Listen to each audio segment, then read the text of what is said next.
ఒక అతను కూరగాయలు తీసుకుని రైతు బజార్ నుంచి కూరగాయలు తీసుకుని ఇంటికి వెళ్తున్నాడు.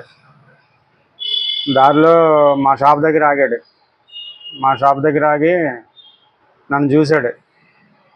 చూసి హలో అని పలకరించాడు. నేను ఆయనకి వెళ్ళి ఏం మాట్లాడకుండా చూశాను.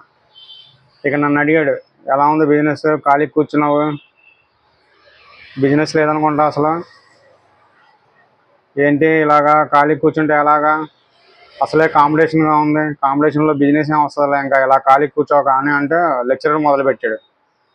నేను ఇక ఆయనకి వెళ్ళి ఒకసారి పరిశీలనగా చూసి మెల్లగా సెల్ ఫోన్ తీశాను. సెల్ ఫోన్ తీసి చెవి దగ్గర పెట్టుకున్నాను అనమాట. అంటే డైల్ చేసినట్టు యాక్షన్ చేసి చెవి దగ్గర పెట్టుకున్నా. చెవి దగ్గర పెట్టుకుని, అక్క